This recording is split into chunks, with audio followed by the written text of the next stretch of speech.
for 10,000 years.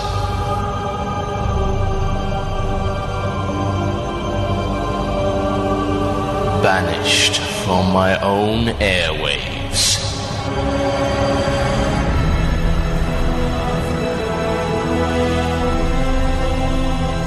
And now you dare listen to my show.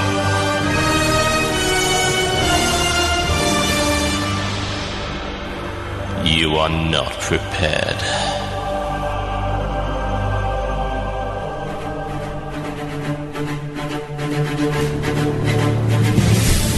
Dark were the skies and chill was the wind as the land was covered in a veil of malice. Across the hill did ride a dread army of the night, cloaked in mist and fog, prepared to rain down death and destruction upon the land. And the people did crowd for a savior, a noble soul to save them from their impending demise. Just as it seemed all was lost, in strode a mighty hero, clad in shimmering metal from head to toe. Wielding a terrible broadsword, he did cleave his foes in two, smashing their ranks asunder with righteous fury. And when the day was done and the enemy strewn across the fields in pieces, the people did turn to the warrior and say, "We shall name this day in your honor. Speak unto us your wisdom." The warrior said one word that day: epic.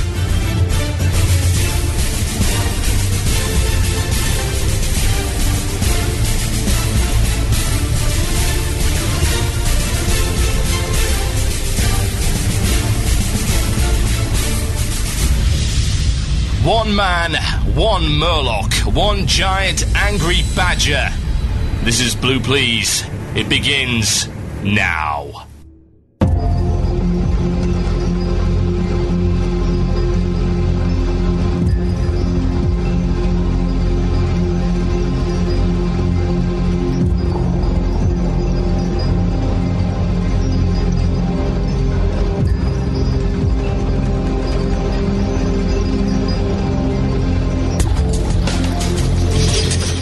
Good evening, ladies and gentlemen.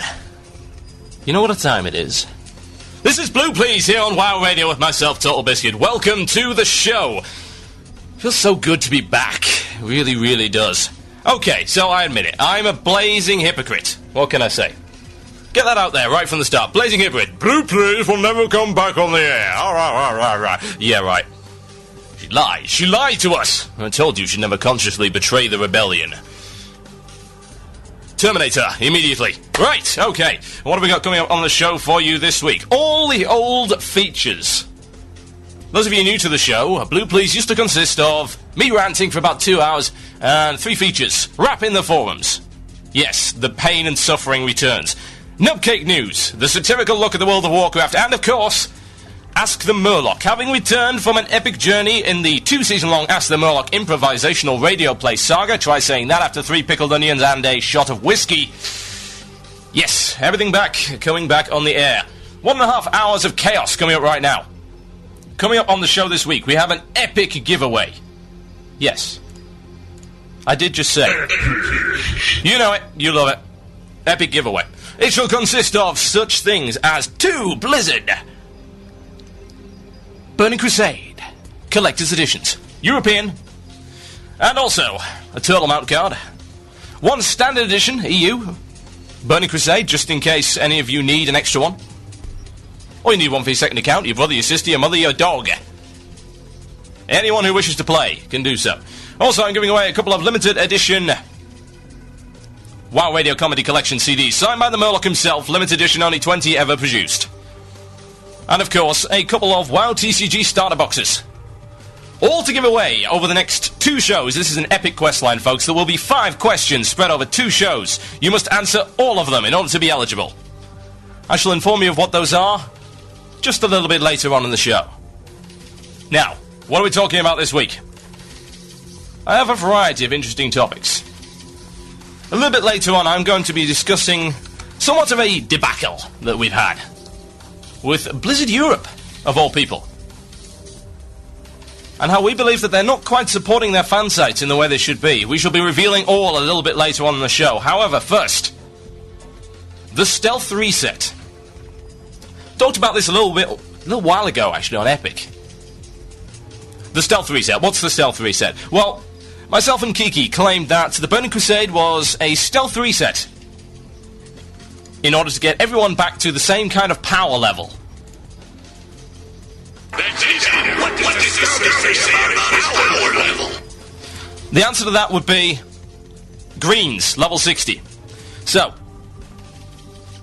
just to what extent was that true? Because this was a prediction, some kind of prophecy, if you will. And we said we'd do this. Will the Burning Crusade be a stealth reset? And we argued yes, that it would be a stealth reset. Now the Burning Crusade is out, everyone's settled in, quite a few people are already at level 70, and of course, some guilds having already completed the epic 10-man Karazhan. Now the question is, just how much of a stealth reset was it? Or was it at all? As per usual with Blue Plz, we'll be taking your opinions on the matter at themurloc@gmail.com. Email themurloc@gmail.com. Any opinions you have on the stealth reset, email themurloc@gmail.com. There is no K in Murloc. So, stealth reset. What are we looking at? Legacy raid dungeons, to begin with. There's your previous endgame, level 60. Anyone who reached level 60 and was wishing to progress into the endgame was going to Legacy raid dungeons. Zul'Gurub, Anchorage 20, Molten Core, Blackwing Lair, Anchorage 40, Naxxramas. That's where they were going. They were going there to collect epics, and some choice blues. That was where the gear came from. That was, of course, the endgame. Now, obsolete. Absolutely obsolete. Pretty much any hope of anyone going back into those instances at this point in time has been abolished. Reason? Well, you're devoting a lot of resources to relatively little gain. Now, best way to do it is to start from the beginning. Hellfire. Okay. You walk straight into Hellfire. Quest rewards. Let's have a look at some of the quest rewards from Hellfire, shall we? Does anyone remember a little green item called the Totamic Staff, available from the Moghar questline? The Totamic Staff.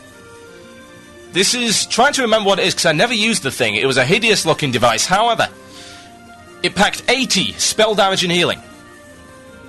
And I believe 22 stamina and 22 intellect. That's a green quest item. Not difficult to acquire under any stretch of the imagination. That is, of course, by far better than the Staff of Dominance. It is also pretty much better than any other staff or weapon you can pick up from Zul'Gurub. Although not quite on the level of Staff of the Ruins from Anchorage 20. So, a green quest item, kicking the snot out of Tier 1 equivalency weapons. And there's more. There is more. If one were to, perhaps, walk over to a little instance called Hellfire Citadel, wander into the ramparts, what would you find? Many, many things, like the Hellsaw. Whatever it's called. I can't remember what it's called. Is it the Hellweaver? I can't recall. It's a silly melee weapon. I don't do melee. It's for the peasants. Nasty, nasty weapon. What else have we got? For instance, quest reward, the Mantle of Magical Might, or the Pauldrons of Arcane Rage. Or Arcane Wrath, whichever I can't recall. I think it's Arcane Rage. By far better than both the Zul'Gurub Shoulders and Tier 1. Pretty much all cast to Tier 1. This kicks the snot out of it. That's available from the first boss of the first instance. I picked it up on my second run. I replaced my Zandalar Shoulders with it. Yeah? Zandalar Shoulders. Epic equivalency level item from Zul'Gurub.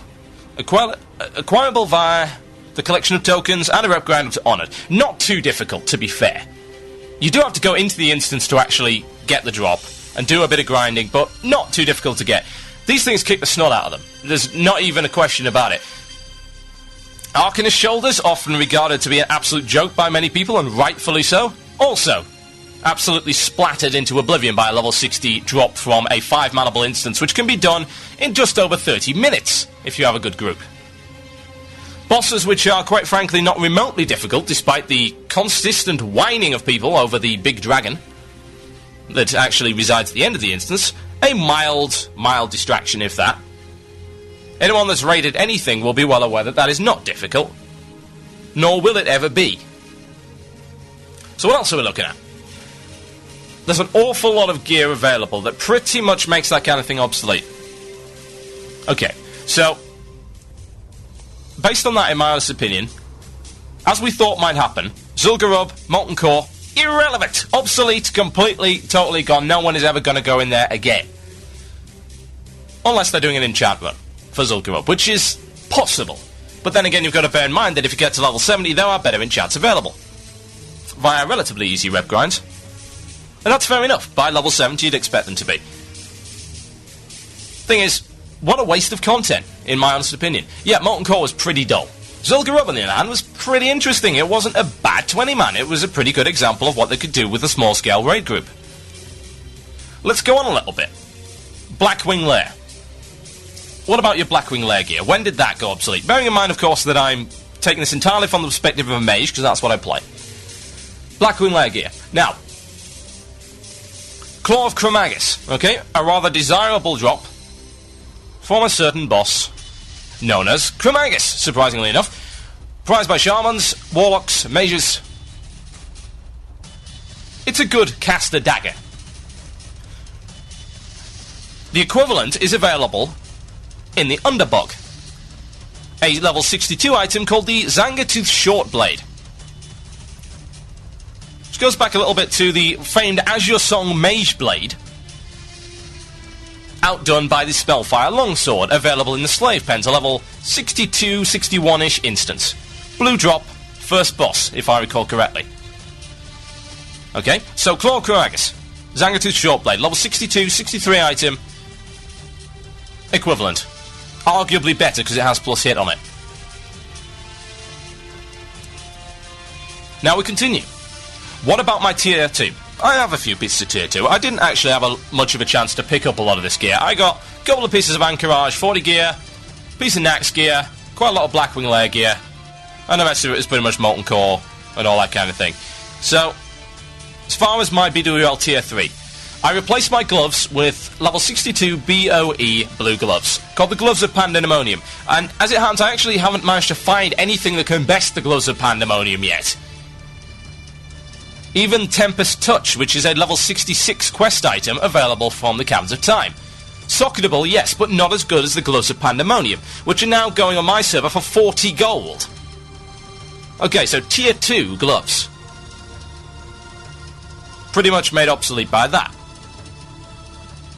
Helmet I haven't replaced yet. I admit, I have not replaced my helmet yet. The only reason I have not replaced my helmet yet is because it's got an enchant on it. Which was the reason I held back on replacing my Staff of Dominance.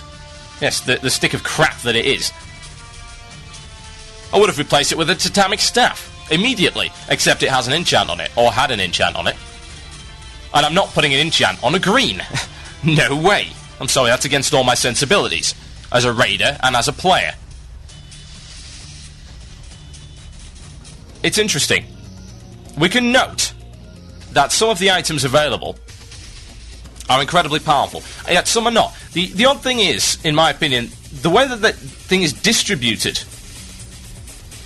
via quest rewards is very, very odd. I mean, how many of you can identify with this? Within the space of a day, I'd done quests to get me, I think, no less than 4 different rings, despite the fact that I couldn't use them.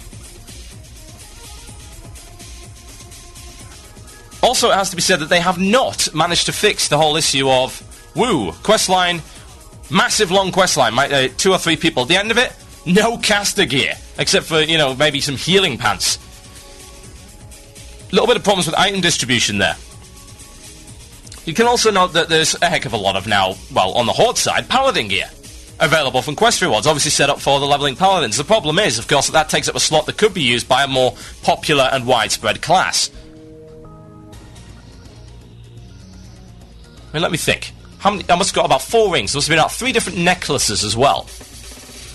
I only managed to find 1 chest piece that could replace what I was using at the time, the Robes of Volatile Power. That is a level 60 to 61 quest blue reward. I haven't found anything better than that in an instance since. Which is odd. It seems to be a little bit scatterbrained to me. Now, we can also go on to note that many stats have been made a lot cheaper. For instance, attack power for feral forms for druids. This was something that, in my opinion, needed to be actually dealt with. Because, of course, you don't take the weapon damage as your feral damage. That's not how it works as a feral druid, yeah? You take attack power, you take strength and stats bonuses to add to your base damage. Okay? That's what you need. That is what you require as a feral druid. Now, you've now got a lot of green items. Specifically, I recall getting a level 60 BOE green drop with 96 attack power and 62 stamina on it. A pretty hefty staff. I believe I sold that for 120 gold. Now, that is something which I believe should have been put in there, because that should have been in there from the start. Feral druids were always getting the shaft as far as gear went. You've got to bear that in mind. Okay? And that's fair enough. It's when you take the example of, say, cloth items with 69 stamina on it and nothing else, you wonder, well, how cheap has stamina got? The answer is very, very, very cheap indeed. Perfect example. Level 66 BOE quest reward. Battle Mage's Baton.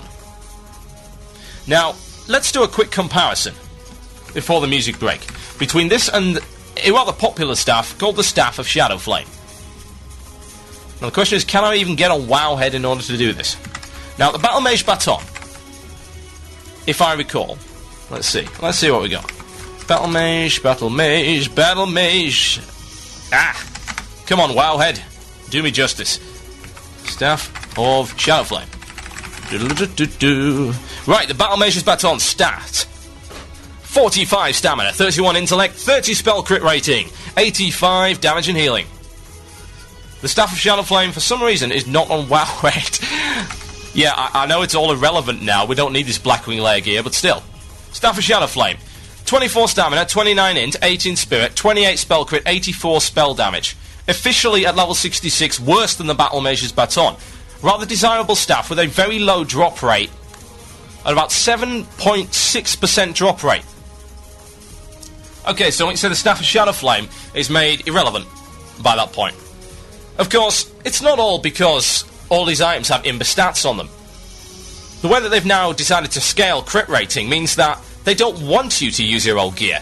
It gets nerfed. Even my Fetish of the Sand Reaver, an aggro reduction trinket, got nerfed in the sense of every level I go up, it reduces the amount of aggro it reduces. Not a massive amount, admittedly. It's only 2% per level. It takes it down from 70 to 50.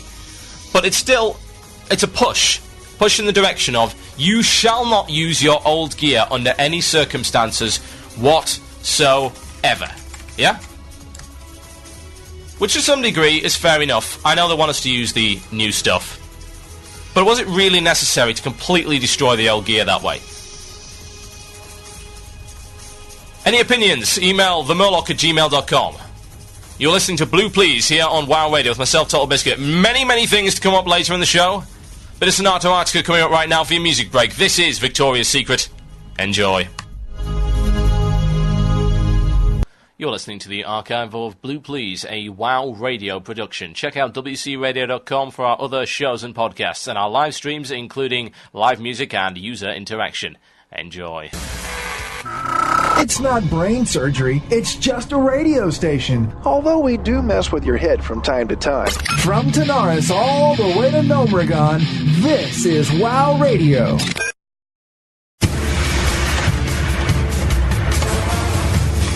Indeed, you listen to Blue Plz here on WoW Radio with myself, TotalBiscuit. Welcome to the show, if you've just tuned in. We have many listeners, left side and even side today. I'm very pleased by that, giving the server a good old workout, as it should be. Okay, now, I have very, very, very many things to talk about today, including our epic giveaway.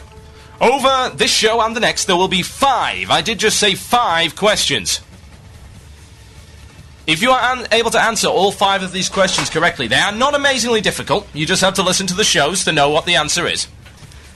And email the answer to epicgiveaway@gmail.com. That is epicgiveaway@gmail.com. You have a chance to win one of the following prizes. European Burning Crusade Collector's Edition. 2 of those. Sealed and ready to go. 2 WoW TCG Starter Packs. A Turtle Mount card, completely unused and ready to rock. Thought you might like that one. And for the runners-up, of course, some signed by the Murloc WoW Radio Limited Edition comedy CDs, consisting of Blue Plz the album and both seasons complete of Ask the Murlocs. Oh yes. All you have to do to win is answer the 5 questions that will be presented over the next 2 shows. Well, this show and the next. I'm going to give you the first 3 questions right now, so get ready. Our IRC rep will give you these questions in the IRC channel, so if you have nothing to write them down on, get in IRC right now. WCRadio.com, click the IRC chat button at the top of the screen, as kindly provided by MMOIRC.com. Thanks to Marzipan for that. The first 3 questions are as follows. These all relate to features in this show, so be ready. Question 1. What was the colour of the pantaloons? You will find the answer to that in the upcoming Nubcake news. Number 2. What spell do shamans hate? And that is from Rap in the Forums. Number 3. Which drawer does Metzen keep the Outland in? And that is from Ask the Murloc. Repeat. What was the colour of the pantaloons? What spell do shamans hate? And which drawer does Metzen keep the Outland in? Don't worry, those who missed the questions, you'll be able to listen back in the archive, and I will be repeating them a little bit later on in the show. Now, have any of you heard of a place called Digg.com?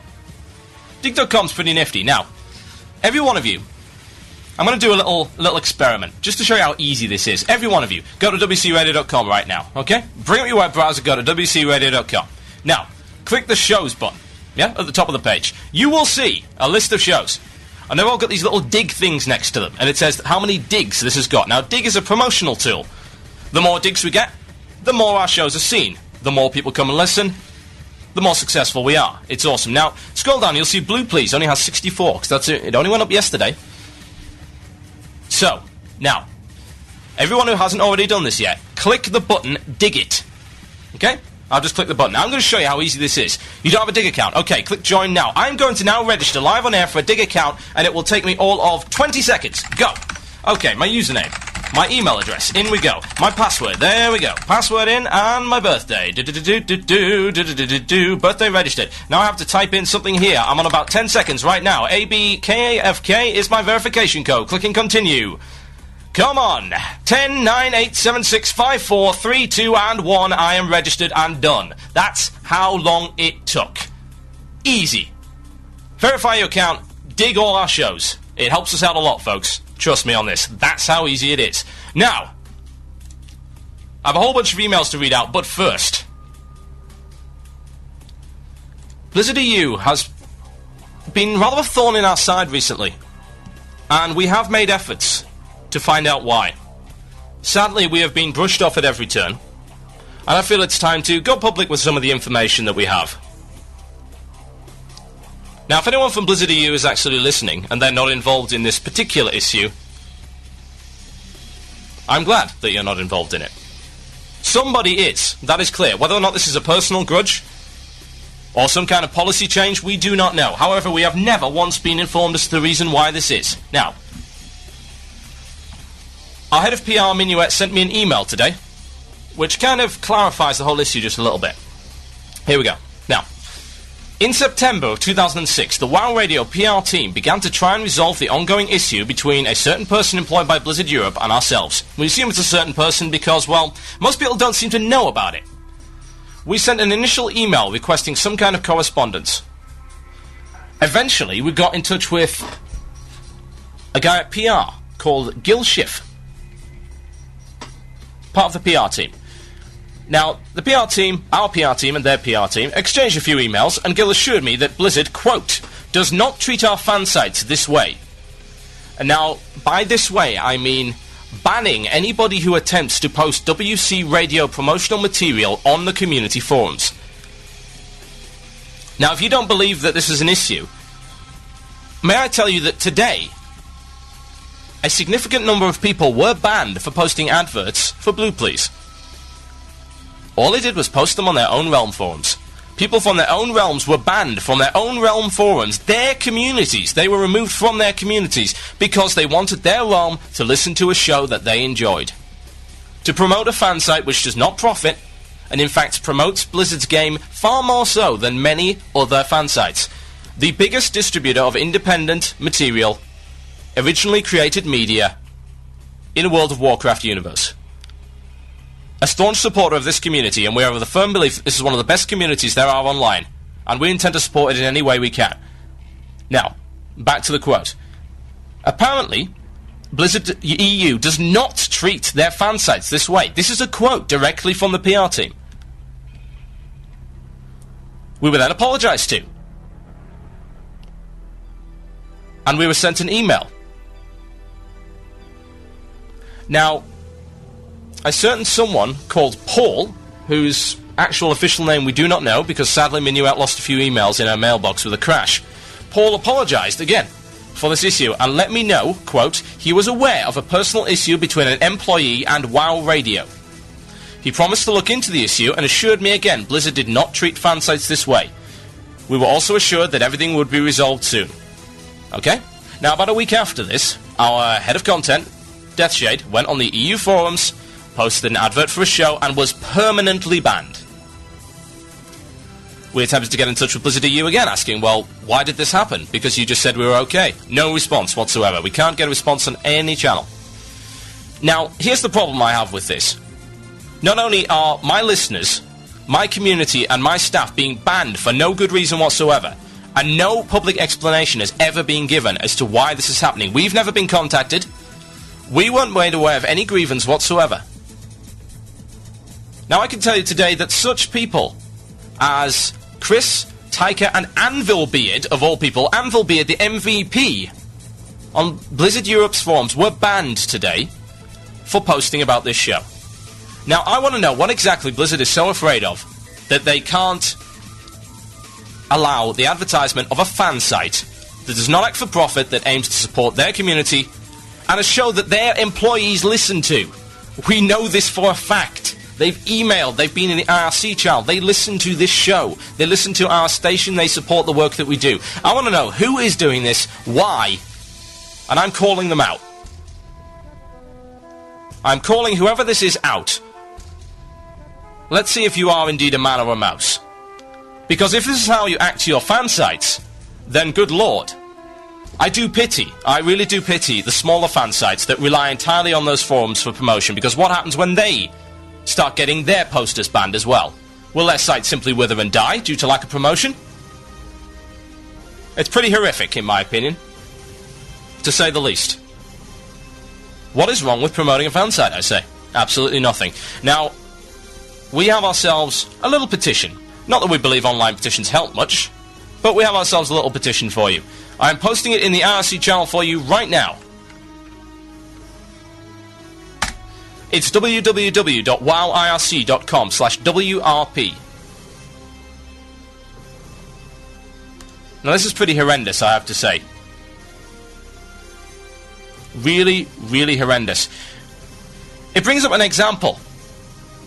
Back in the day, you may remember that Mindflame Entertainment, the producers of Illegal Danish and Zinrath, very popular movies, posted their trailer. They posted the trailer for Illegal Danish Escape from Orgrimmar on the general forums. This was actually on the US ones. This is the one and only time that I've seen the US moderators act out of turn. It's usually EU. US are usually supportive of their fan sites. They allow us to advertise. And everyone else to advertise, since that's what the community is for, surely. That is what the community forums are for. Now, that thread was deleted and marked as spam. Spam. A creative work created not for profit by World of Warcraft players was deleted and marked as spam. A disgrace, in my opinion. An absolute disgrace. And what really got to me is that most of the fan sites stayed silent over this. Most of the fan sites that rely on Blizzard EU for their promotion stayed silent. They were a little bit too scared to reply. We, on the other hand, weren't. Because WoW Radio, as you may be aware, is an independent organisation. Everything we say is our own opinions. They're not influenced by anyone else. They're not necessarily representative of the management of WoW Radio. They're just our opinions. We like to give you the score, as it were. That's my rant over. Now, before I go on to my first feature of the day, I'm going to read out a few emails. And I have a load of emails, to be fair. Absolutely loads of it. Okay, here we go. This one is from Snorky. Hi, TB. Glad you're back, and I got to level 48 while listening to your pre-show. Can you say hi to the Artisans Guild on Steam Wheel Cartel EU, who I forced to listen to your show? And Guild Leader, Mr. Temper Greythor. Now, shout-outs are going to be towards the end of the show, as you might expect. So let's see what we've got on this stealth reset issue. Okay. Seract. says this. No, there was no stealth reset. Some classes tier 3 is better than tier 4. People are not taking the epics from Karazhan either because the tier 3 epics are better. Now, you see, I didn't actually mention tier 3, did I? Tier 3 is an interesting one because tier 3 generally is not outclassed, especially not by tier 4. Tier 4 is easier to obtain. I think they got it pretty right there. It's a shame that you have to go all the way up to Nax gear in order for them to get it right. Yeah, I've seen people running around in their tier 3 still. Of course. Though, you may know someone called Kikijiki, who has replaced some of his tier 3 already. He's also replaced some of his tier 2.5 with tier 4. Tier 4, easier to acquire, supposedly. Was claimed by Blizzard not to be as good as tier 3, which they stuck to their word on that one, which is cool. But yeah, there was still a stealth reset. Doesn't mean that tier 3 is suddenly obsolete. It's going to take a while for that to happen, but it is happening, slowly but surely. It, to a degree, is class dependent as well. Some classes are getting rid of their stuff quicker than others. Now, Waltarian says this. There was a little reset, because many weapons and armor pieces were replaced by superior Imber quest rewards. Yeah, to some degree there was. It's like, it was done piecemeal. Bits and bobs were replaced. Bits and bobs were taken out and replaced with other things.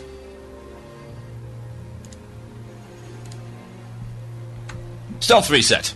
This is from Flesh Juice, level 70 Undead Priest on Exparitus, Staghelm US. While I agree that the game itself has been reset, the same guild that were at the top before Burning Crusade is still at the top. My guild has moved up a few ranks in terms of content progression, but the same guilds are the ones that had cleared Karazhan. Even though you bring the gear level to a more equal level, the dedicated players will always be on top. Yeah, that pretty much sums it up. It really does. The only thing that I've really got a problem with, to be honest, is that you're going to get... It's the progress. The progress was pretty much slapped out of people. And Blizzard is saying, well, your progress is not really relevant. That's the problem I have with it. You did all these instances, and yeah, all those hours you sweated in Molten Core, the most boring of all instances imaginable by man. Yeah, they're pretty much irrelevant. You can do a 5-minute quest and get a better thing for it. That's the problem I had with it. There's going to be gear replacement, of course there is, otherwise why do the expansion? It's just to that degree that I object to.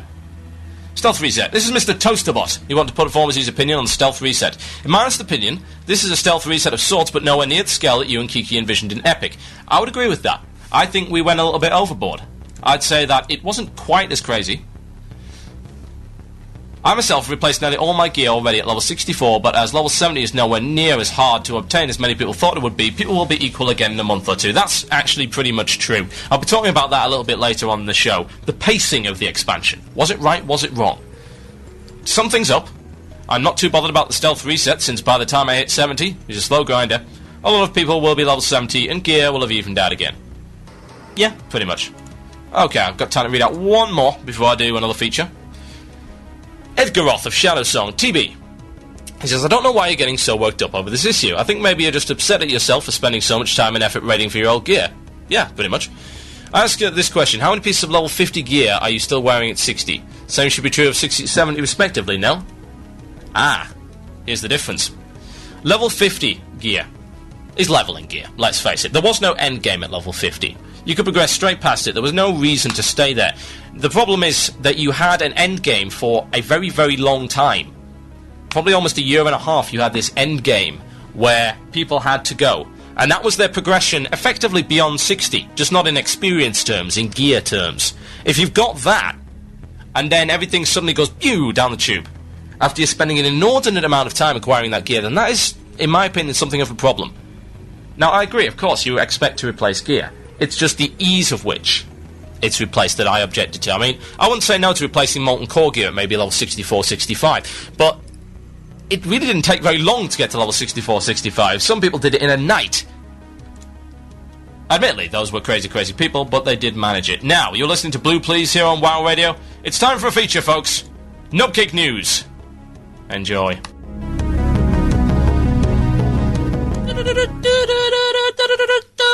Nubcake News! Stop that. Good evening and welcome to this week's edition of Nubcake News, Azeroth's premier source for accurate information about the world of Warcraft. Hitting the news this week, animal rights protesters form a human, or should I say night elf chain, around the door to Nagran's local branch of fast food chain, Mechanessing Waries, claiming animal genocide and overpriced condiments.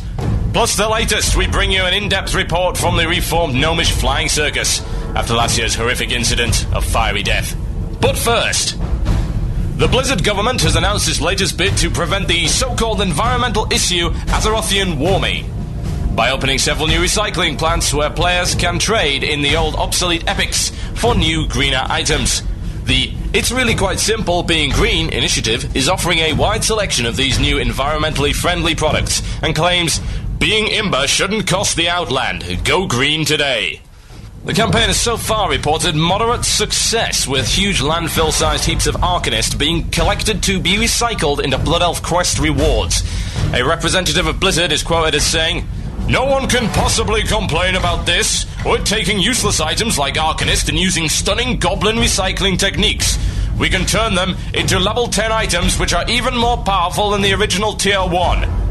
He then pointed to his Blood Elf companion, who proceeded to mince over to the nearest Fell Reaver and kick it in the shin, causing it to fall over crying. He was quoted as saying that this is balanced and working as intended.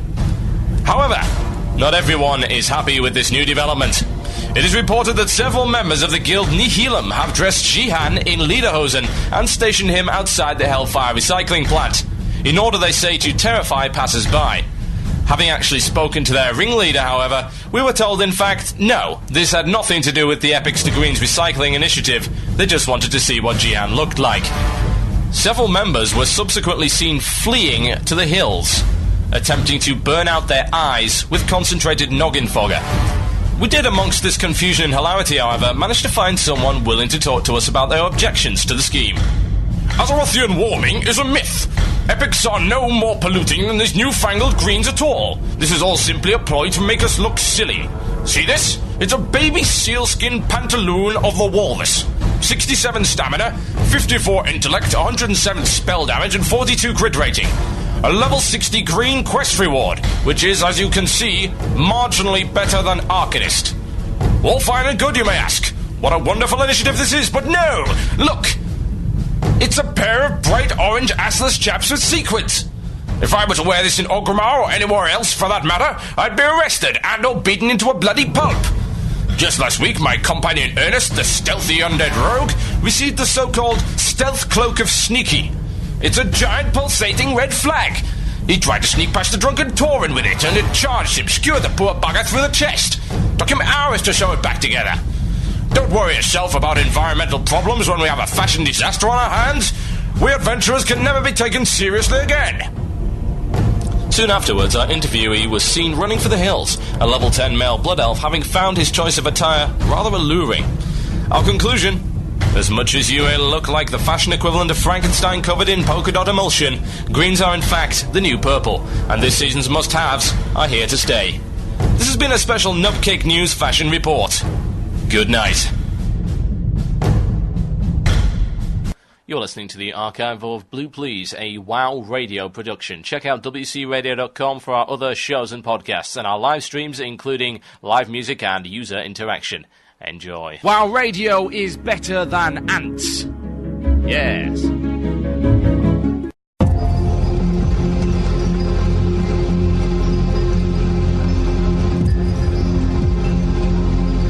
Oh yes, Nubcake News had the answer to the first question. Now be careful, because you may be tricked. It is not the item quality level that is the answer. Let me give you a clue on that. It is not the item quality level. Okay, let's get back to the show, shall we? I have many, many more emails and other topics that need to be covered today, as well as 2 more features. Now, I'm going to go on to instance design. How did it work out? Now, as you are most certainly well aware, the Burning Crusade consists of winged instances, and lots of them. Almost every zone has one. The first zone has the Hellfire Citadel, which of course has 4 instances in. You've got the Ramparts, the Blood Furnace. You also have the Shattered Halls, and Magtheridon's Lair. Okay? That's what you've got. Now, how difficult are these instances? That's the question. And how is the design? Now, first things first, I've got to say, Winged instances, generally a really good idea. Especially if you're pugging quite a lot. Now, the length of the instance in a properly organised guild group doesn't really make a blind bit of difference, because these are the guys who you are raiding with for 7 or 8 hours straight before the expansion. And perhaps are now. Pugs, on the other hand, yeah, well, every minute you spend in an instance with a pug is one more minute where one of the members can leave and or screw up. Probably both. At the most crucial moment. For instance, yesterday I was in a group for Sethic Halls, a not-so-ideal group by any stretch of the imagination. And we wipe on the last boss. And the hunter ends up back in Shatrath. For no apparent reason whatsoever. I said, sorry guys, I pressed the wrong button. What button? What button could you possibly press to take you back to Shatrath? Ugh. Morons. Again, every single minute you spend in an instance is a minute where your pug can go horribly wrong. So, the shorter the instance wings, the better. It keeps the concentration of little people. It allows you to do very many. Now, are they as well designed as Scarlet Monastery was? Some are, some aren't. Some are awesome. I mean, I'm not going to dispute. I love some of the designs. I loved the ramparts. I loved Blood Furnace. I haven't been in Shard Halls yet. But from the looks of it, from what I've watched of it, by watching Kiki play and by simply watching the videos, Shadow Halls looks awesome as well.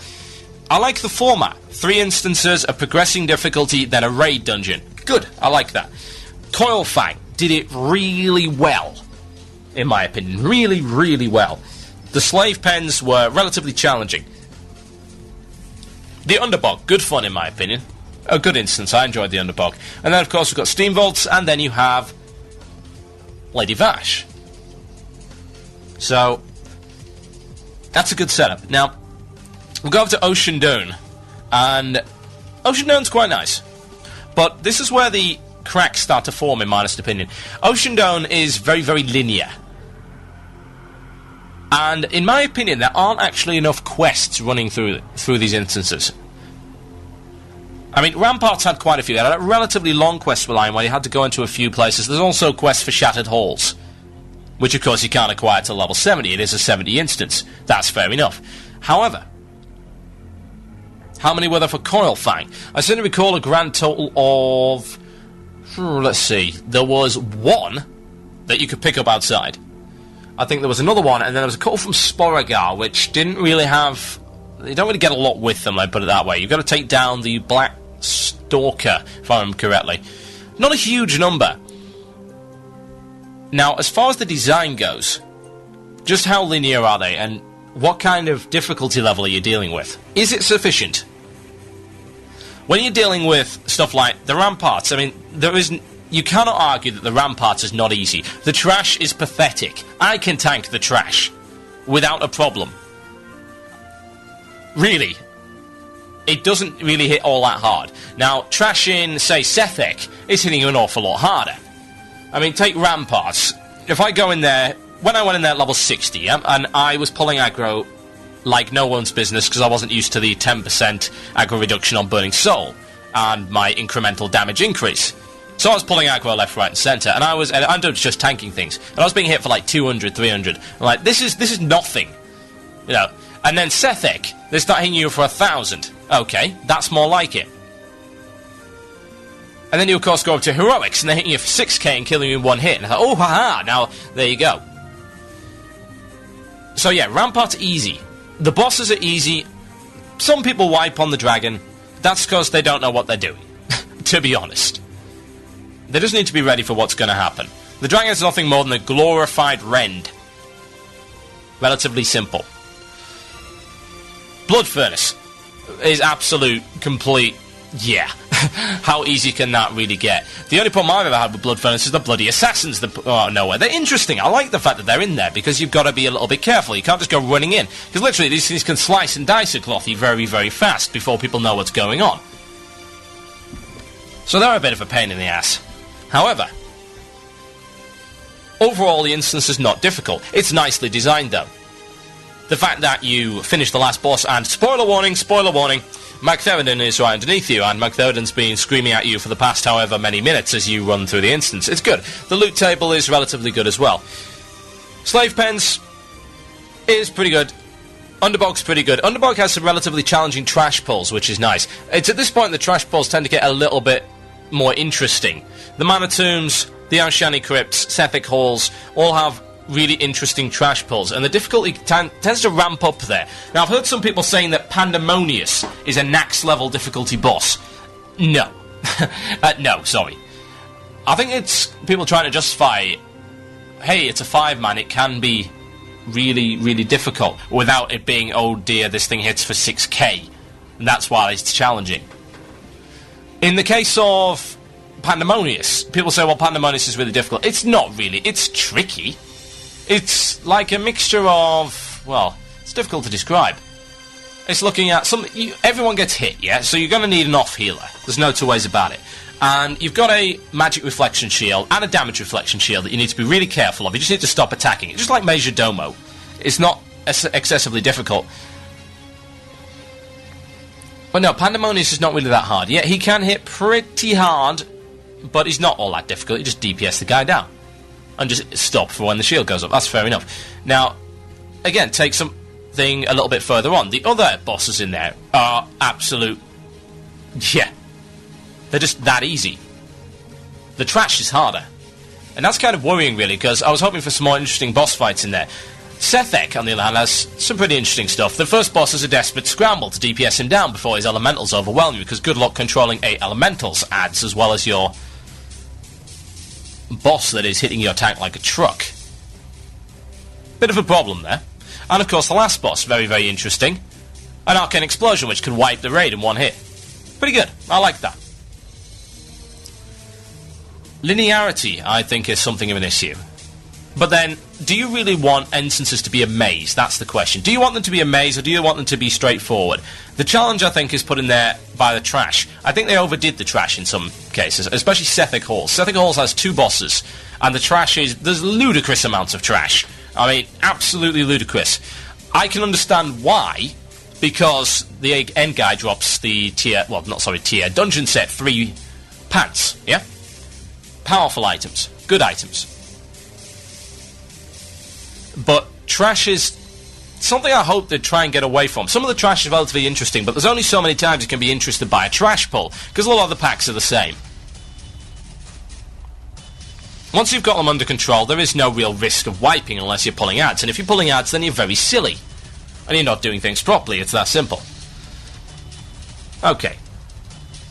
So, the design.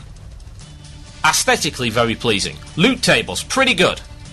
I'm pretty impressed with the loot tables they've got in there. Some of them, I don't think they've thought them out properly. The problem with having winged instances is if you have smaller loot tables, because you've got fewer bosses. Stuff like the Oshani Crypts, for instance, as a mage, there was no reason why I would ever want to go in there. There is nothing worth having. It's pretty much all healing gear. I don't want to go there, for that very reason. And I'm probably missing out.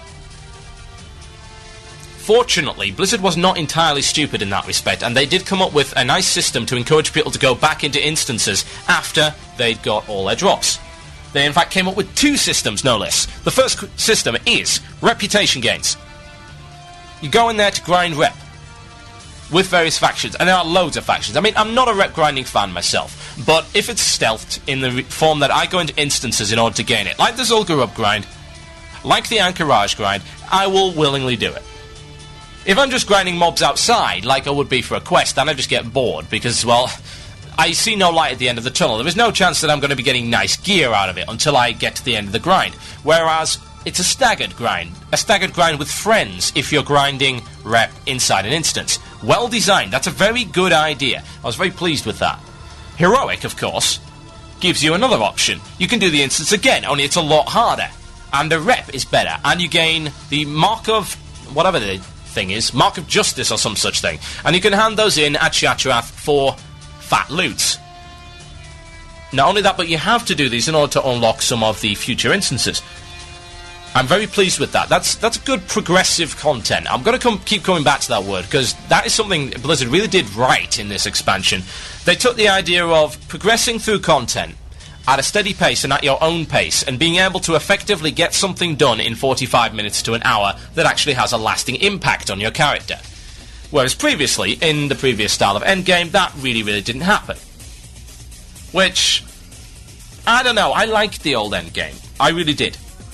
I thought there was a lot to be said for the old endgame. There was a lot of challenge to be had, there was a lot of camaraderie along a large group of people, a lot of precision required. Now it's shrunk down. Heroics require quite a lot of precision. Karazhan, takes quite a lot of precision. Gruul's Lair, 25 man. A lot of precision there. Does seem to be just a little bit less than the epic, huge, sprawling instances that we had before. I think Karazhan, the way the Karazhan is designed, is a good starting point, and I'm hoping that Black Temple, Zolaman, and future large-scale instances will be like that, because that's the kind of scale you're after, and it's interesting. Karazhan, by far, one of the most interesting things I've ever seen, if not the most interesting instance design outside of Naxxramas. So yeah, I am a fan. Pretty much. Obviously nothing's perfect. There are some issues. I think some of the loot distribution is silly. The amount of Paladin gear that's dropping for Horde at the moment and the amount of Shaman gear for Alliance is just daft. Now, I can understand, yeah, it's got to be there, but it does seem to me a little bit silly that they didn't at least implement some kind of check and perhaps lower the chance that this would drop if there wasn't one of those in the group. But then again, that's never been their thing.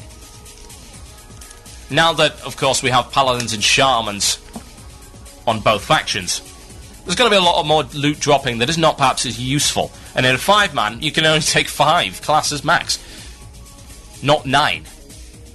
So you are going to get a lot of loot that gets disenchanted, and I think that's a little bit unfortunate. Difficulty-wise, I think it's a little bit uneven. Heroics, they're challenging. Some Tempest Keep stuff is challenging. Level 70 Shard Halls, that kind of thing, challenging. It's enjoyable. Some of it is a little bit too easy. I can understand the Ramparts being really easy, but Mana Tombs, Ashani Crypts, there's like the Underbog being too easy is a little bit, in my opinion, just a little bit too much of a giveaway to people, especially considering the gear that's acquirable there. There's some powerful stuff available. So, I would say that I'm not a massive fan of the difficulty. I think it should have been made more difficult, but to be fair, that's what Heroics are for. So I think Blizzard's pretty much covered all its bases there. It's done well in that respect. It really has. The instance design is pretty good. Give more instances. But yeah, I would say that a little bit too easy. I do have to make one special mention. The Caverns of Time. Wow. Definite thumbs up for the Caverns of Time. I've only done the Escape for Thrall first. Now, it was great. I'll admit it. It was nothing more than a disguised escort quest. But it's a good disguised escort quest. It's a recognisable location. It's got recognisable people. Many little Easter eggs, lore Easter eggs. Anyone that's into the lore of World of Warcraft will love that instance. It's great. Relatively challenging. Not amazingly difficult, but relatively challenging. Decent gear. Good easy rep grind.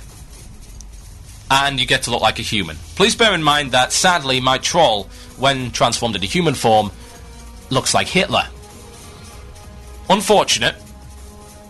Definitely unfortunate. I think Blizzard definitely need to fix that, because my troll cannot possibly look like Hitler. Maybe I just missed the tusks, I'll never know. I have a huge number of emails to read out. I'm going to read some more out after this break. I have another feature to play. You may or may not know it. I should hope you know it. For the return of the Murloc is at hand. Enjoy. Last time on Ask the Murloc. And so, many moons ago began a tale of mediocrity. A saga of fail. The Murloc, an aristocratic, arrogant and bloodthirsty individual, owns a large estate above a busy town in Hillsbrad. Despite the very real possibility of being flayed alive by his hounds, the townspeople occasionally make the pilgrimage to his stately manor to seek his wisdom. The Murloc humoured this curiosity, often delighting in the questionable advice he gave to these people and stating, "Free dog food for the win!" However, one fateful day, his cousin, the so-called Soviet Murloc, came calling from Winterspring. Bearing a note from the Murloc's grandmother, which entrusted his care unto him, on pain of very, very painful death, with added pain. Lured by the prospect of even greater riches, the Murloc was convinced by the Soviet Murloc to embark on an epic quest to find a valuable silver cup with the ability to grant wishes and pursue a mysterious sound which he intended to harness for the purpose of world domination. Through many dangerous and bewildering encounters, our two heroes emerged unscathed from this adventure, confronted their nemesis, and were, by some fluke or chance, successful. The Murloc went home and took the Soviet Murloc with him, who he put to work in the fields. The townspeople were happy to see him return and offered him a sacrifice. They're most weak and useless. His bloodlust sated, the Murloc returns to his lordly duties, giving advice to the poor and lost. We join him now in the drawing room with the candlestick.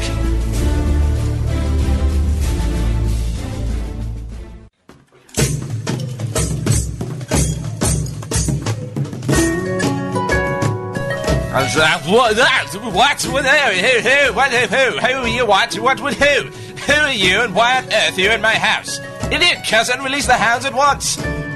But cousin, these people have an appointment. You remember? You is village councillor. You must answer questions. He's in legal agreement for ownership of house. Blithering imbecile, I'd have gotten away with it if it weren't for you pesky kids. Fine, I suppose I must humour your intolerable and smelly presence. Come into my parlour, you snivelling peasants, and make yourself as comfortable as your leprous hides would allow you. Don't stain the carpet. You stop chewing on the mantelpiece, or I'll have your limbs flambeaued and scattered across the continent. Quiet, all of you. I have limited time. Behold, for I am the wise sage, the Murloc, cower in fear, and so forth. I am the fountain of all knowledge, Azerothian and otherwise. You may ask me a question, and I shall answer. In return, you must get out of my house and avoid staining the carpet in the process. You first. Dear Murloc, I wish to go into the Outlands, but I do not want to buy the expansion. How can I do it? Ah, yes, a good question with an even better answer. You see, in the magical land of flowers and puppies, people love to give away things for free. Quite literally, they love it. They'll go out of their way to do so. It is fortunate for you, since it means you'll be able to get into the Outlands free of charge, with no need to purchase this piffling expansion. First, log into your account. You will find there a list of your pitiful characters. Now delete every last one of them. Don't worry, you'll be able to get them back soon enough, as if you'd want to. They're worthless in the expansion anyway. Now, create a new character called ID Clip. It must be a female blood elf, and since it is quite clearly getting hot in here, you must take off all your clothes. Yes, you are getting too hot, and you should in fact take your clothes off. Now, simply enable no-clip and clip your way through the world until you find the outline. Contrary to popular belief, it is not a strange, broken, mystic land shrouded in arcane energy somewhere across the galaxy. It is in fact hidden inside Medson's desk. Third drawer down, beside his lore source books, which are cunningly disguised as Star Wars fanfic. Ha-ha! Ask the Murloc. Dear Murloc, I have heard that in the expansion there is the ability to fly. However, I am not sure how. Can you help me? Ah, yes, there are two possible ways in which you can fly in the expansion. The first involves the illicit snorting of large piles of fellweed. Fortunately, this has been made cheaper by a huge number of Chinese farmers, who, upon discovering they were less suited to their usual trade in the Outlands, have resorted to hydroponics in Netherstorm. What, you don't seriously believe those ecodome things were for the preservation of piffling wildlife, do you? Foolish mortals! However, if you are not of that persuasion, there is one more way. One assumes that you have a standard mount, correct? Answer me, peasant! Yes, sir. Good. Now, consider the bird. Does it not fly simply by flapping its arms? Therefore, does not the art of science suggest that you will be able to do the same? However, While mounted, you will of course be far too heavy to carry yourself and the horse with your pifflingly weak limbs, so you must have your horse flap its arms as well. What do you mean your horse has no arms? What kind of freakish abomination do you ride, man? Good Lord, this is a foul and godless place. Get out! Get out before I have you strung up and pecked at by angered pigeons. Ha ha! Ask the Murloc.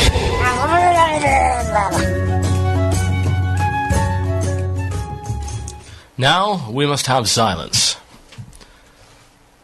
For sadly, I brought back rap in the forums.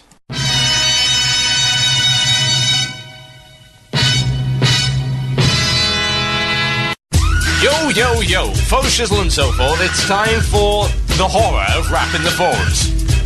What is rap in the forums? Well, have you ever sat down and had a look at the general forums? Or any of the class forums, or the raid forums, or the PvP forums, or in fact any of your realm forums, and seen people who mangle the English language in such a way that it's like throwing it into an industrial strength shredder and then dragging it out of the shredder and throwing it in a wood chipper and then reconstituting it in a bucket and throwing it over the nearest passerby. I felt that way on more than one occasion. And I felt, well, is there anything in life comparable to the butchering of the English language that goes on the forums? The answer is yes, there is. Hibbity hop. So if we want to combine rap and the forums to make rap in the forums, we would perhaps have the most horrific thing ever devised by man, perhaps in fact a sign of the apocalypse. Death incarnate to one's eardrums. Well, I'm a cruel, cruel soul, and that's what I inflict on you today. I found myself a really terrible post for you. It's by a level 42 Blood Elf hunter called Zycon. He's from the Kalagos realm. And it's a brilliant wine post, it's lovely. Lyrical, in fact. It's called Counterspell. Here's the entire thread for you.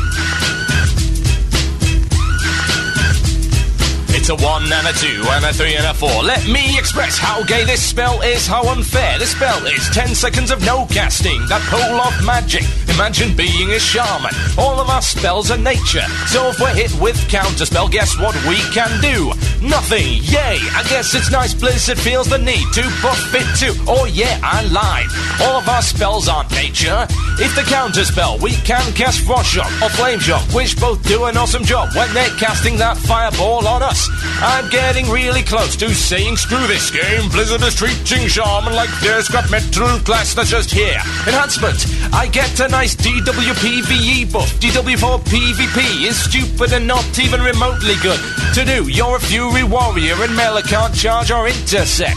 Heal yourself, you say. Good luck with that. Ever see how warriors go down unless being healed in the backfield? Yeah, melee DPS means you're up close in their face. There's no way you're gonna be healing against any smart player that close. And then as elemental, the only time I get a decent hit in is when I burn my trinket and Blood Fury with Wrath of a Totem. Thanks Blizzard, I really appreciate the fact that you're making people hate the game because you feel the need to make certain classes suck for so long. See that hunter? That's the alt I'm leveling now. Because of this ridiculous crap, I'm the walking freak whenever I play my shaman. It's no fun being absolutely helpless in cases that every other class can at least make an attempt to recover. P.S. Lightning Overload sucks. I see it proc maybe twice a day with regular leveling methods and almost never see it in PvP. In fact, I personally have never seen a proc on a chain lightning. Thanks for a talent I have to put so many points in that does close to nothing. 9,000!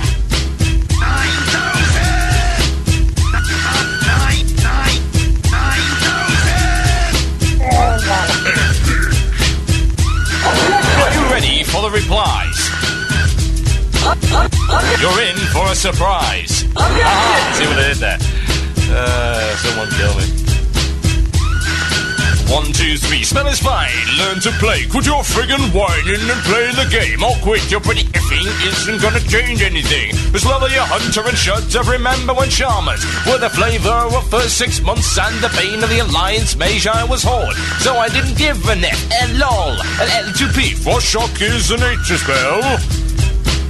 Reply L to read. L to read, I don't respect you enough to read what you have to say. L to write something worth reading. It's no fun being absolutely helpless in cases where every class can make at least some attempt to recover.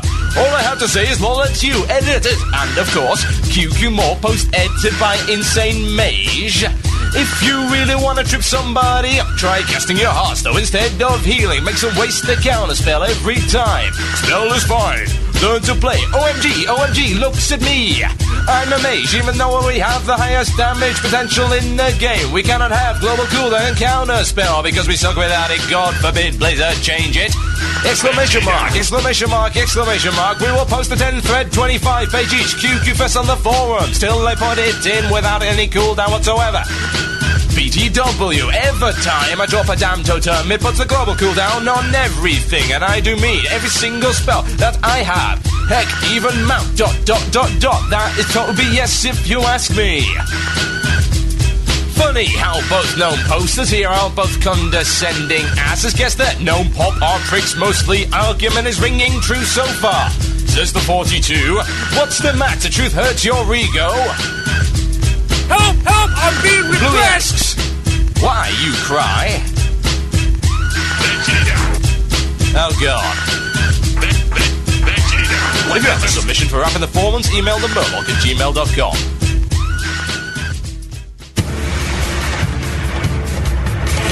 There is no time for a music break here.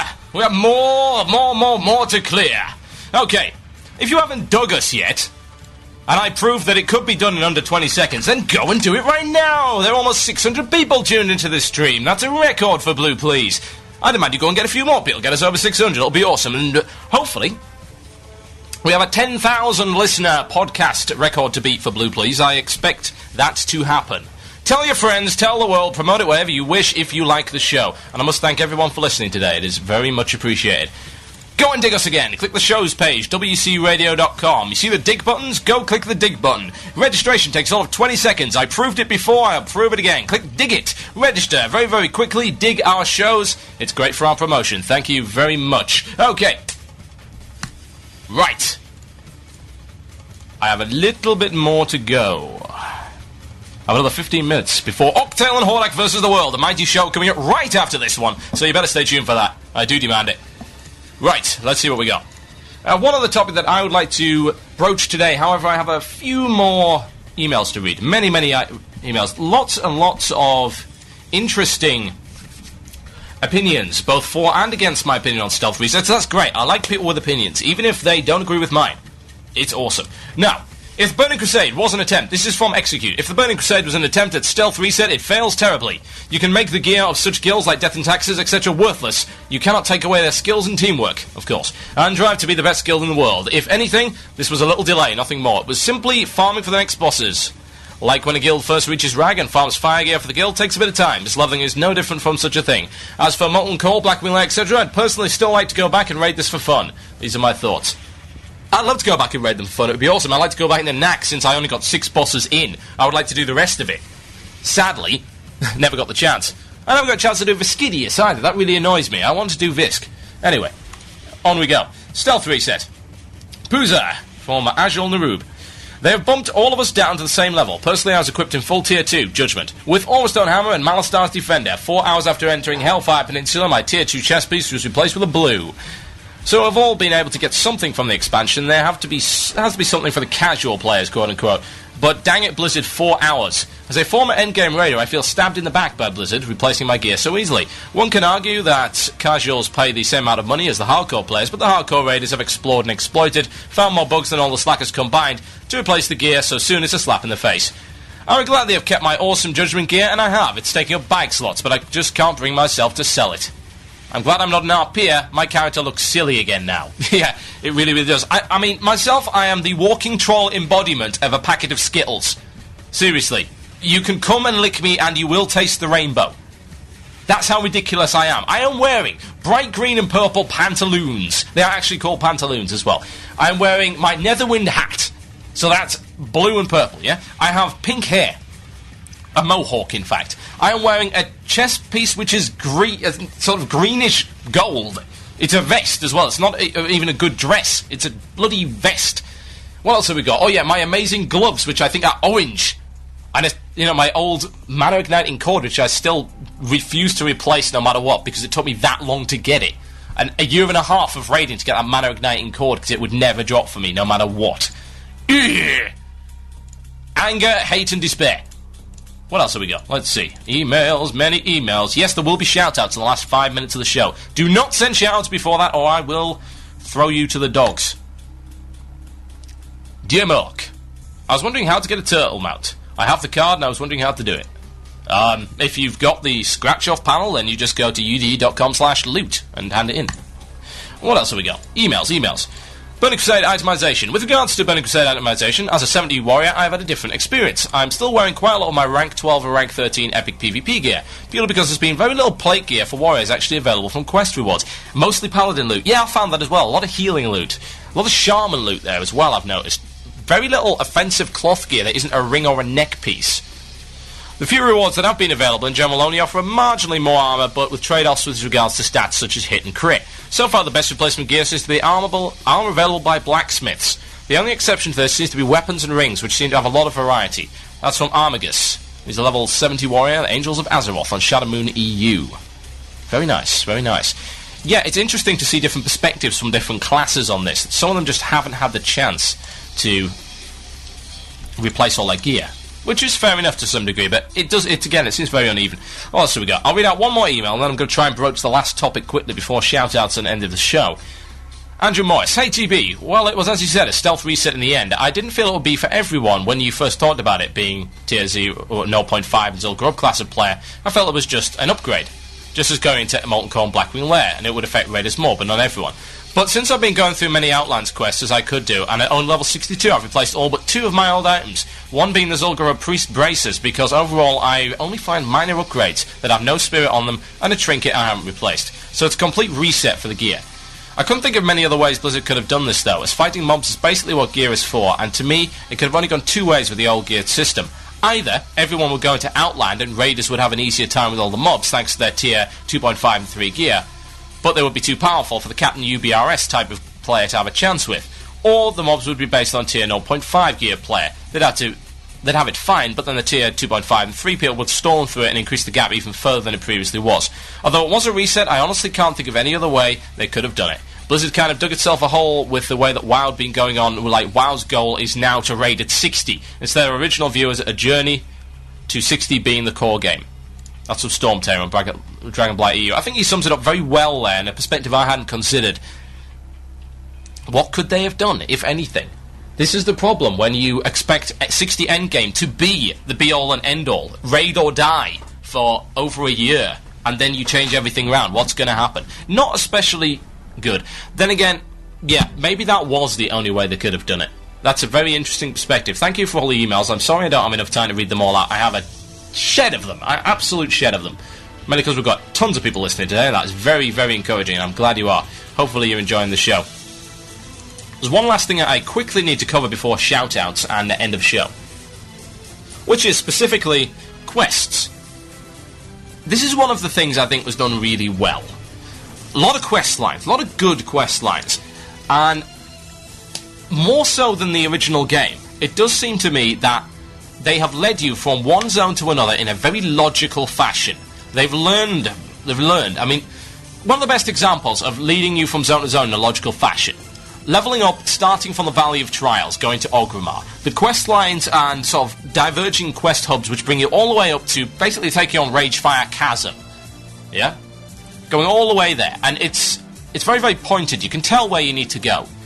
I mean, some of it is kind of cheating. It's like, report to this guy, and it's like, oh, look, a new quest hub, let's get this stuff done. But in Burning Crusade, there are quests which span multiple zones and progress in a logical way, and I like that. The rewards generally do match up. Again, the rewards are not perfect. The distribution is not so good for classes, but they're still good. Now, you may also have noticed that questing XP has gone through the roof. This is deliberate, I would imagine, because grinding XP, well, we don't like grinding. Yes, I know, grinding quests are grinding quests. They are just that.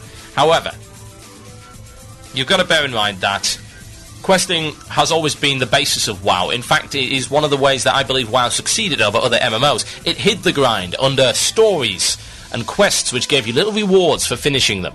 Stuff that was fun and enjoyable. Stuff that felt like you were making a real difference to the universe, even though you weren't. It was an illusion more than anything, but it was a damn good illusion, and it's done it very, very well in that respect. I think the quest lines have been done exceptionally well in this particular expansion. I've never felt lost, and I've never felt without a quest. If anything, there's too many. I mean, I've run quite a lot of instances since I started, as many instances as possible anyway. And I'm not going to finish all the quests before 70, no way.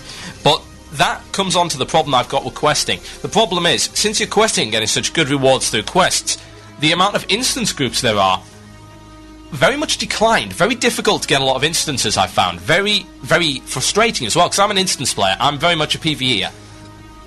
I PvP. I've done the PvP. It's fine. I will PvP as well as the rest of them. I'll happily attack or be attacked and deal with that, no problem. However, my main interest in the game is PvE because I think that's the bit they did best. And in my opinion, the fact that they are now overwhelmed with quests and quests are the best way to get XP is... it made people shy away from the instances, and I think that's unfortunate. Back at 70, when, of course, XP is no longer an issue, instances go back on, but it would have been nicer to see a few more quests actually leading you into instances to encourage people to go back in there. As it stands, there's only a handful, and that's not particularly encouraging. I'd have liked to have been able to level quite easily in instances, because that's what I like. I like my instances, they're good. I feel that quests have kind of overridden that a bit, but maybe that's just a necessary evil, because the way that questing's turned out, I think, is very positive. Very good indeed. I look forward to seeing what other quests they can bring out. There's some great good stuff. And may I just say 3 words to epitomise just how good the new questing system is: Ring of Blood. One final thing to say before I ask you for shout-outs. Okay, I'll ask you for shout-outs. Go for shout-outs now. Email themurloc@gmail.com. Themurloc@gmail.com with your shout-outs. You have 5 minutes before I hand straight over to Octail and Hordak. Be quick or be dead, folks. Okay? One last thing I need to say. A little plug. I am forming a small-scale guild on Mazrugo. I'm sick of not being able to do instances. I want to do heroics, I want to do instances, I want to twink my character out, because I've always loved doing that. Twinking my character out, making it as powerful as it possibly can be at any given level. There are other people interested in doing this. I want to make a small-scale guild for experienced players. This has got nothing to do with Rawr Radio. It's on the Mazrugo EU server, Horde side. It's called Blue Plz. It's going to be small-scale. We're looking between 12 and 25 people. If you're interested... if you want to transfer your character over, we've already got some people who have already transferred over. We're looking for class balance, so don't be offended if we say no. We're looking for specific classes. Just email me. Email themurloc@gmail.com with the subject line application. Subject line application, themurloc@gmail.com if you're interested. And we should be kicking that off relatively soon. Our aim, many instances left side and even side. Taking level 60 upwards. Shout out time, folks. Let's get this done. Now, I wonder how many people have PM'd me. Of course they PM'd me. Sephiroth says kick you in the face. That's it. What does the server say about power level? It's 7. Sephiroth's power level is 7. Tiger, shout out to the Massacre on Ravenhold EU. Alaya, shout out to Unity on Steamwheel Cartel on the 15th run in Shattered Halls. Drop stupid gloves. Kazi, the guild is called Blue Plz. Yes, it is. Kazi will be our enhancement shaman. Yes, he will. Level 70 enhancement shaman on Mazrugo EU Horde side. He is the win. What else have we got? Toasterbot, I don't really want to shout. I just want to be mentioned on the show. Oh, how cute. What else have we got? Load Gmail, damn you. A shout out to my Karazhan Pug, who just downed Prince Malkazan. I'm currently trying Nightbane. Good lord. Too easy, too easy. That's from Mads Thargard. Ugh. Let's see what else we got. A shout out to Thething for being the second level 60, the second level 70 in my guild. A shout out to my guild on Crush Ridge, US, Southern Cross Crusaders. That's Aussie Guilds for the win from Joshua Halgren. What else have we got? Oh dear, I'm never going to get through all these. A shout out to Pathogen on Frostmane EU for Carolyn, the level 70 Belfordin. Ugh. I only got to 70, good lord. Hey TB, this is your mate Kazi, I've already given you a shout out. Also a shout out to Gargamel, the broom-wielding hunter of doom. Also on Mazrugo from Eternal Blood. Shout out to all the lads on EU, Culturass, especially Raka, who smells. Indeed, blithering idiot. That's from James Warner. Ah my god. Dear TB, can I have a shout out to myself? Good son. That's a level 60 Torment Druid and my friend Citadel, level 61 Orc Warlock. for dropping out quests and everything else to tune into your show. Keep it going, man. You could have just listened to the show while questing. I mean, that's logical, isn't it? Boer gives a shout-out to Trust on the Defecus US server. Trust rules you and you don't know me. That's from Brad Lee. A shout-out to Sultans of Swing on Trollbane for reforming. E-Heart and going nicely through Karazhan Curator today. Shout-out to me, especially for getting shot of Virtuous. And my peen is big, therefore. Love Beastie or Todd. Good Lord in heaven.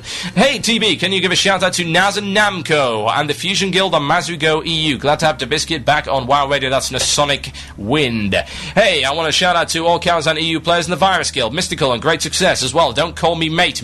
Love, much love. That's from Victor Noble. Oh my god, scary stuff. Shout-out to Crimson Circle. I do not need to breathe. Breathing is for the weak. On Silver Moon EU and to the greatest launch show ever. I tip my hat to you, sir. That's from Risebane. Who else have we got? Shout-outs to all the people on Darrow Sorrow? I don't know what that is. Dark Sorrow EU, especially to Azaru and the Guild Adrenaline, and thank you for the gang party today. That's from Rasputin. Steamwheel Cartel shout-outs going out to the Artisans and Mr. Temper Greythor. That's from Drac Fryer. What else have we got? Shout out to the Soviet Murloc, the German Rainbow Trawler, to everyone at IRC. The Almighty TB, welcome back. That's from Walterian. Shout out to the Mugthol server and to everyone else down your own server. That's from Skyblazer. Please give a shout out to all Common Sense Guild on Karazhan EU and tell how the hell do you pronounce that? Zalzadar to do the bloody site. That's from Joe Remark. One more shout out, and then I'm going to have to hand over to Oaktail and Hordak. You have a mustache I can lick for hours. That's Afterburn from Meclash EU. Thank you very much. That was disturbing. Tune into the rest of our shows, folks. They are made entirely of win. You've been listening to Blue Plz. I've been TotalBiscuit. You guys have been awesome. I will see you next week. Same time, same channel. Love it. Dig it. This is WoW Radio. I've been TotalBiscuit. This has been the relaunch of the Blue Plz show. I will be back same time next week. Octal and Hordak coming up right after this, folks. Right after this. I'm going to play just a little bit of Manowar to play us out while I hand over. Listen to Octal and Hordak, or I'll kick you in the face. That was completely inappropriate. Good night.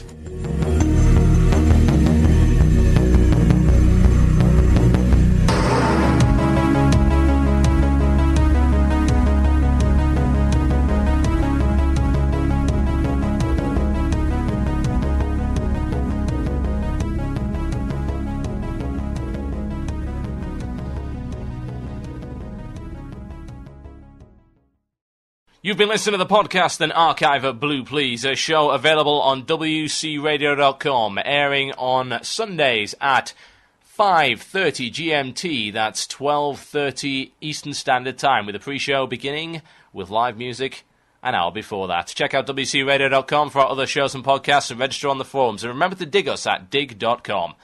Enjoy.